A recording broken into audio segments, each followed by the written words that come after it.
Party finds a small tunnel inside a wine barrel, proceeds to barricade the stairs down into the cellar and also light a fire in the hole to smoke him out, quote unquote. Guess who took smoke inhalation damage? It was everyone. Hey, what's up everybody, I'm SkyDieRay and welcome to another DnDGreentext video. How are you guys doing? Hope you're having a wonderful day today. Before jumping into it, I wanna quickly kindly ask if you wanna take a moment to smash the like button. It takes a second and helps out a lot, so thanks so much for that. And with that being said, I hope you enjoy the video. What Fireball does to someone. Be me. Forever DM. Be me in the past. A character. Raymond. Dragonborn Light Domain Cleric. Also, Noble Asshole. If the DM of this campaign had a nickel for every noble in the party, he'd have two, which is strange since Raymond only has one bomb. I digress. As a Forever DM, I often dealt with the power spike of Fireball from players. Players would often whoop and holler in arousal and excitement once gaining the spell. As the one making the dex saves, I never understood this. But this instance, the tables turned. They flipped. At this point in the campaign, we were gang leaders, having forcibly taken over the major city's lesser gang. We began a reorganization campaign, recruiting and expanding our influence. Raymond, of course, being a pious boyo, opened a church to his god's honor. In his mind, the gang was a tool to be used for his god Belenus. They were practically worshippers, even if they didn't know themselves. Due to our actions, the other major gang in the city took notice. They began taking hostile actions, like existing. This meant the opposing gang in the city were heretical at best, deserving of holy fire. At this point, we were up there in levels. Raymond had multiclassed into fighter, taking 2 levels. This delayed what I eagerly waited for, but Action Surge was a part of the plan. Then it happened. We get back to our tavern, church, to rest after a raid against the enemy. DM, you guys can go ahead and level up. Jubilation immediately shot through me. I began to visibly sweat. I said the words that my entire party wanted to hear. Raymond learns Fireball. The DM looked at me in clear horror. What happened next was a blur. But shameful as it is, I became that guy for a moment. Raymond immediately exited his church and walked to the rival gang's side of town. I stand with my hands on my hips and wait for conflict. The DM just blinks. Nothing happens. DM, why is there no conflict? You're in the middle of a major city in broad daylight. Why would they start a fight? His logic irked me.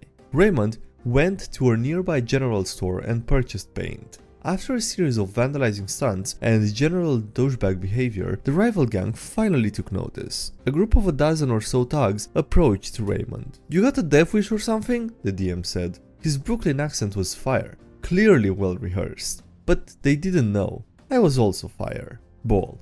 And it was at this moment that I knew, understood, the seductive nature of the spell. I looked at the player playing Thomas. He'd known about this from the start. Without another word, I said it. I cast Fireball at my feet. Dex saves. The explosion was horrendous. My good aligned cleric apparently did not consider the bystanders or citizens simply walking on the sidewalk nearby. Collateral. I failed my own save, but was resistant nonetheless. The thugs, to their merit, survived, but I action surged. I casted it again. They perished, punished for taking employment with a rival gang. They should have known better than to be poor. Without another thought, Raymond ran back to the church. No doubt the guards were coming. Bodies littered the street. The thugs, heretical lowborns who deserved it. The innocents, martyrs, of course. Once it was over, the DM and my entire party just stared at me. Did you get it out of your system? Thomas would ask. Absolutely, I lied. The entire point of the build was all the fireballs. I would fireball at a moment's notice. 3rd level spell slot could not be used for anything else. The party fighter? Dying? Don't worry, Raymond can raise you. I can't, I took Fireball today instead. The looks of hatred. You're the cleric and you wasted your revives on Fireball? Yes, Chadface.png.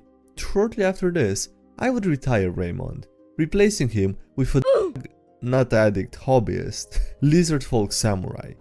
It would then hit. And upon reconvening with my party, I reverted back to Forever DM status. But I would never forget the thrill of learning Fireball. So to my wizards and other spell enthusiasts reading, I just wanted to tell you, I understand, I know. the Badger, the Weasel, and the Wizard. Be me, first time playing a Wizard. Be not me, Goliath fighter with magic initiate, cleric who makes bad decisions, sorcerer, and the rest of the party. Be start of campaign. My Wizard has a Find Familiar spell. Be gritty campaign setting where spell components are hard to obtain. Be familiar. Die a few times due to bad rolls and my lack of skill. Familiar is considered rather useless.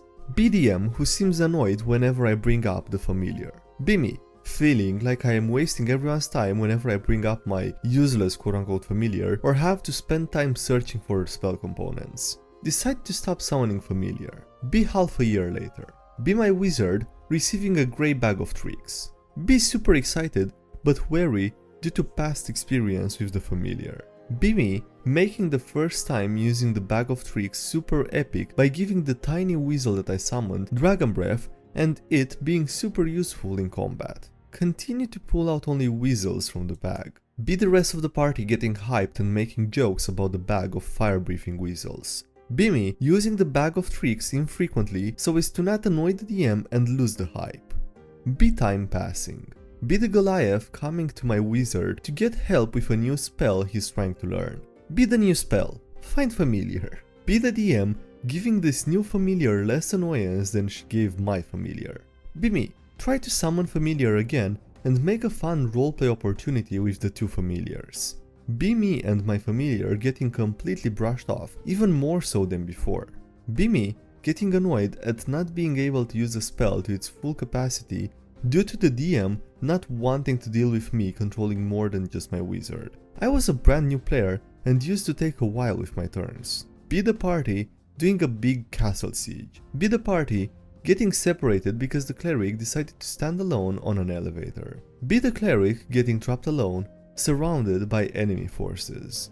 Be my familiar, the only one to be able to reach the cleric in the first round. Be my familiar being the only defense against an increasing number of heavy armor clad enemies. Be me casting Shocking Grasp through my familiar with advantage every turn. Be my familiar keeping the cleric alive for 4 rounds until it finally gets hit and dies. Be the sorcerer casting Fly and managing to reach and defend the cleric. Be the rest of the party unable to reach the cleric until the elevator comes back down. Be me deciding to spend these rounds doing the only thing I can, pulling animals out of my bag of tricks.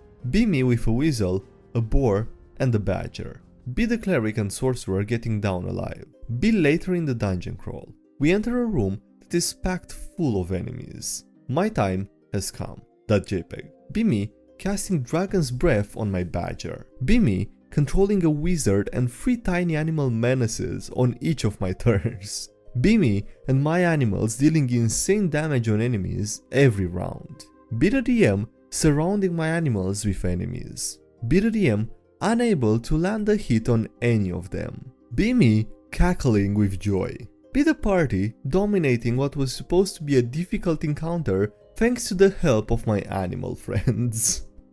Technically, she's not dead anymore. This happened last week in the 3rd session, where some people are still level 1 of my IRL group. I hope you enjoy reading it as much as I enjoyed DMing it. Party heard chanting in the cellar in the previous night and did nothing about it. Went to bed in the inn peacefully. Wake up and the town is now overrun by ratmen. Wonder what the chanting was for. I pressed the party with NPCs as well as way too many ratmen to evacuate and get on the one and only boat. They somehow kill every rat and an old lady runs up to them. Please, help me find my daughter, she's missing. Be the party on extremely low hit points with most of them being downed. No, one altruistic soul demands they assist the old lady. 15 minutes of convincing later and the whole party is now staying in the war-rat infested town. They make their way to the cellar that they found previously, taking the old lady with them for safety. Disregarding the ranger and warlock, only using unarmed strikes on the enemies instead of spells,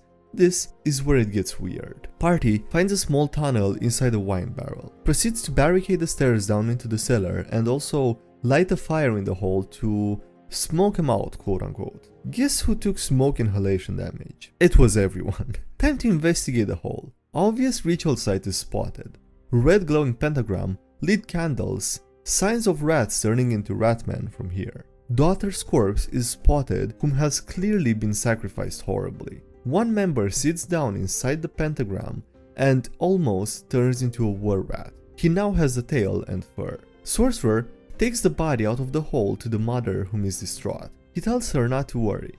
They can bring her back to life with the magic circle inside the hole. She is quick to agree and nobody else tries to dissuade this. Cue mother and daughter combo placed inside the pentagram while the party stands around chanting. I make Sorcerer roll and tell me what he wants to happen. He tells me he wants a personal demon and rolls a natural one. Oh, you'll get your demon, alright? Lady starts disappearing from the feet upwards, and someone now tries to stop it, but it's too late. Lady disappears entirely, apart from her skull, which turns to look at the sorcerer, curses him for all eternity, and says she will be back and flies off. Party, reeling from this as the corpse stands up, cracks her ribcage back into place and starts walking out. We should stop her, they exclaim. Moments later, their minds are changed when she gets to a wall blocking her exit and it explodes as she walks through it. Well, she's technically not dead anymore. We basically helped them. My face when, having improvised all of this as they were supposed to go on the boat. On the plus side, the White did murder all the ratmen who were going to kill them as they came out of the cellar. If it works out, it works out, I guess. Nah, considering all of that was improv, I suppose that's pretty good. I mean, it doesn't sound like a bad side story, even if it wasn't, you know, even if it were to be prepared in advance, honestly. Alright, on that note, that's been for today's video, so thank you so much for watching, I hope you enjoyed. Don't forget to leave a like if you didn't, for more you haven't already. Also, thank you to everyone for on Patreon as well as links for if you check them out, as well as social media, Discord, and everything else. And yeah, that's it. Thanks for watching, and I'll see you next time. Have a great day, bye.